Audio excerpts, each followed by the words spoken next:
Are we willing to do not what is politically possible, but what is scientifically necessary to ensure a future for our planet? The choice is ours, and the time is now. Let us be the generation that chose to save our natural world, not the generation that stood by and watched it die. For nature knows no borders. It does not recognise our political divisions.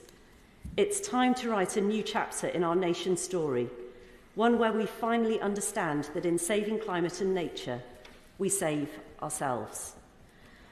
Now that has to mean, in today's parlance, not just physical capital of pounds, shillings and pence and assets, but also natural capital as well.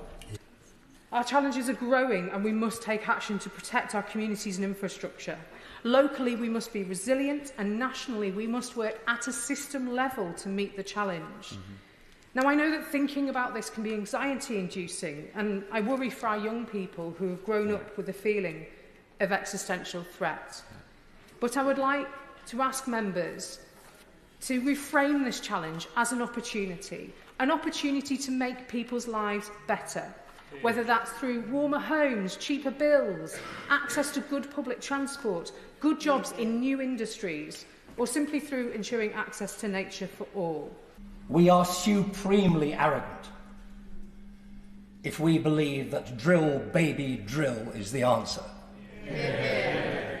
If we believe that we have a right, as somebody who wrote to me said, a God-given right to carbon fuels. Our lives, especially the lives of younger generations, will be blighted by these twin crises. In recent months, we've seen fires raging through California, storm after storm batter the UK, and devastating flooding from Thailand to Spain. If this is now, Madam Deputy Speaker, imagine the extreme weather events we could be seeing in 20, 40 or 60 years. I don't want to see growth that comes at the cost of my daughter and her generation's future. That's the kind of decision that we in this country and this government has to make. And I'm afraid to say that you cannot have growth on a dead planet. Politicians need to understand that. And for too long, we haven't. You cannot pick growth out of the air and say biodiversity will come in second place, climate will come after. They're all interlinked. This bill was first tabled by the first Green MP, Caroline Lucas, 4 years ago. It is, and always has been, a chance for collaborative, cross-party endeavour. It is supported by many of the government's backbenchers, and the Labour Party itself pledged agreement with the principles of the bill not long ago. Laws based on the science, tackling climate and nature as one, and doing things with people, not to people. And it has the level of ambition that the science demands. It contains enough positive measures for me to give it my full support today. We must take immediate and bold action to secure a sustainable future for our planet, our environment, and for our children who will inherit the world that we shape today. The climate crisis is the defining challenge of our times, and I believe bold action is essential for combating it. Climate change and environmental destruction are not distant threats. They are realities that we face today, and they pose an existential threat.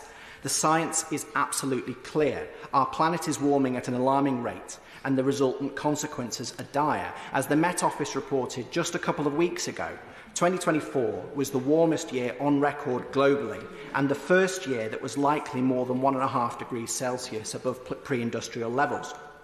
From rising sea levels to devastating floods and wildfires to unprecedented heat waves, the effects of climate change are being seen today and impact everyone. The problem is the siloed approach between climate and nature is dividing work, and this is happening at the international level. The work happening internationally should also be reflected here.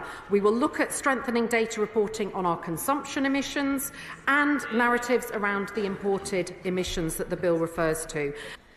I invite my honourable colleagues to look at my young friends in the gallery, look them in the eye and show them that you are willing to do the right thing for their future. I commend this bill to the House. Yeah.